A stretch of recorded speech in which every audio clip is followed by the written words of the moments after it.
In this part, we're going to add splashing to our rain system. Currently, we only have the source rain particles being emitted, they're falling, being affected by the modifiers, and they hit the surface, they don't go through it, and that's really cool, but they stay as one particle. Whereas in reality, what would happen is they'd hit the surface and they'd break up into smaller droplets. And you'll find that, again, the same as collisions, is that you know, a particle hitting a surface and splitting into smaller particles is quite a common occurrence in reality and in physics. So we're gonna create this by using a spawning setup. And if I go to our collision tag, we can see where we can get that from. And down here, if I collapse that one, we see this spawn on collision. So what we're going to do is we're going to spawn new particles on every collision that the rain particles make. So I'm going to enable it. And then it requires a spawning emitter. Now that's not the original emitter. We have to use a brand new emitter to create our spawning particles or our splash particles. So I'm going to go up here. I'm going to go to the emitters null, create emitter. I'm going to give it the suffix splashes. Let's put it under our rain one, just for organization. And then I'm going to go back to our collision tag and I can drag our splashes emitter into this field. And this enables all of these parameters. So you can see it enables this interface. And one other thing, it also changed the emitter. So we can see the icon of the emitter is different to the rain emitter. And that means that this emitter is now in controlled only mode. So if I click on it, go to our emission tab, and I go to emission parameters, we can see the emission mode, which is normally the rate, or the shot, and the different kinds that we'll be introduced to later. But rate is the default normally, where it just emits a certain number of particles based on the birth rate. But this is now changed to controlled only. So what that means is it will only emit particles when it is told to by another object, whether that be our collision tag or an action, which we'll get into later on. So go back to our collision tag and we can have a look at the spawning options. If I just press play now, we'll see what happens. So you can see something pretty interesting has happened and my playback is going to 0. But what's happening is the raindrops are hitting the surface, and when they collide, they are spawning new particles. They are adding more particles to this emitter.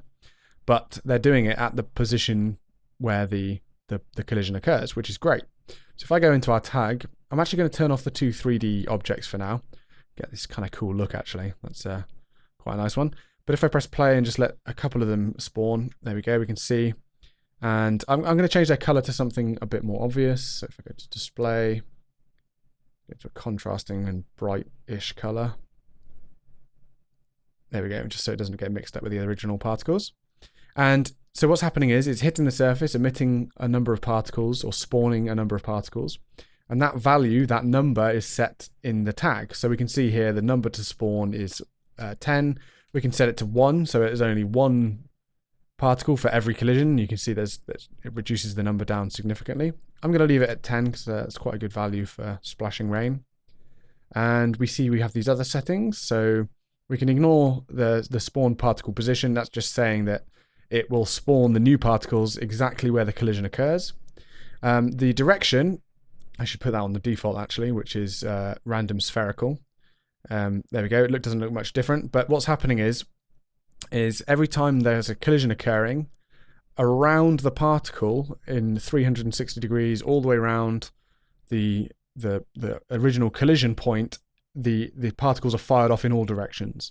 So that there is an issue that comes from that. And so when they collide, they're fired off in all directions. But what happens is we get tons of particles emitted underneath the surface.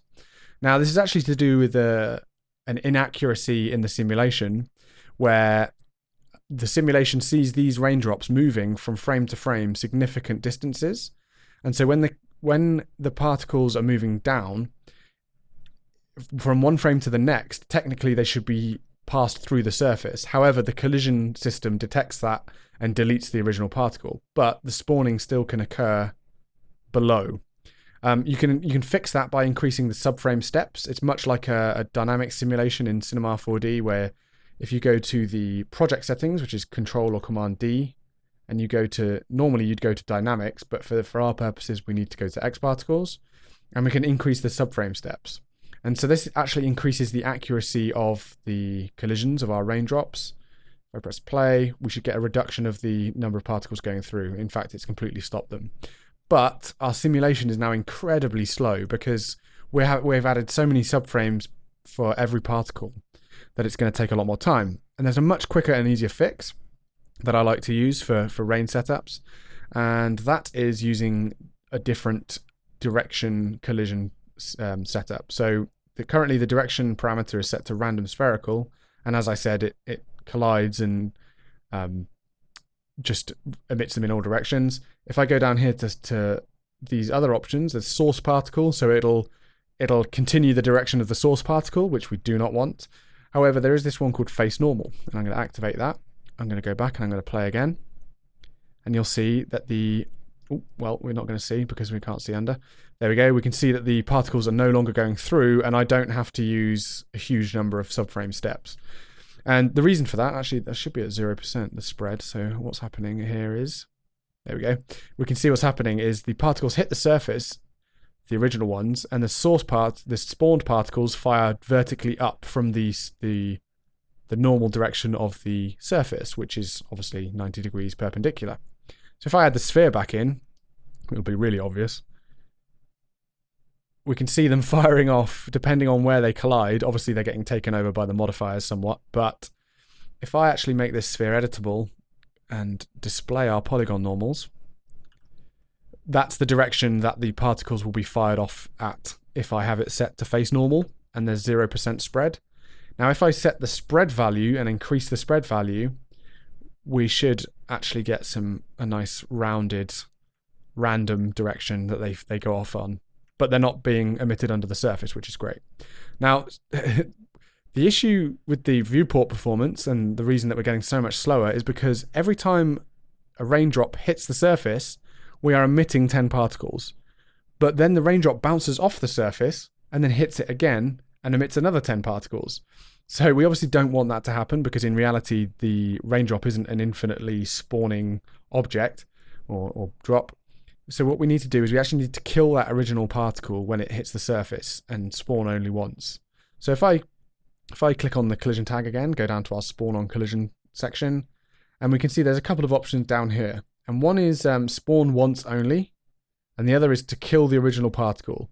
Now, if I put spawn once only, what will happen is the particle will make contact with the surface, and it'll only spawn one set of particles. And then from that point on, it'll never spawn any more particles, regardless if it collides. So the simulation is much lighter, but the original particle remains. We don't want that. We want it to be destroyed. So I'll go to kill original particles after spawning, press play, and we can see there that the original particle is being destroyed, and we're left only with the spray particles or the splash particles, which is really cool. So we're getting there. We're starting to see how this spawning setup is going to be useful for the splashes. But now we're seeing they're not really splashing that far off the surface, and perhaps they're remaining around too long. Perhaps we want to give them a finite existence, finite life. So I'm going to do that in the emission tab. We have no control over that in here. We have to go to the splashes emitter, go to the emission tab where we see our emission parameters, and let's give it a finite life. Let's give it a life of 10 frames. And you see they splash and then they disappear. Currently they're all disappearing at the same time, so we want to give it some variation. And there we go. We're getting this nice emission where the splashes occur and then they fade off. They don't hang around forever. It's like they're getting absorbed into the surface. And it also keeps the scene really efficient because we have much fewer particles, way fewer particles. There you go. Let's put them in a display mode where we can see their direction and their velocities. So let's put them into line mode. Let's go back and press play. And we can see there they are being fired off in the surface, and then they kind of die off. We could make them exist a bit longer, perhaps. Extend their life. And there we go. We see them sliding a little bit, perhaps. I think I might increase the friction in the bounce on collision. Oh, wrong one. There we go. Just so they kind of stick a little bit more. There we go. And that's it for our splash setup. We have our raindrops hitting the surface and spawning our new splash particles. Next up, we're going to look at wet maps and how they can affect the geometry. And we can see here we can have it hit all these surfaces and leave wet marks, which is quite a cool thing. So see you there.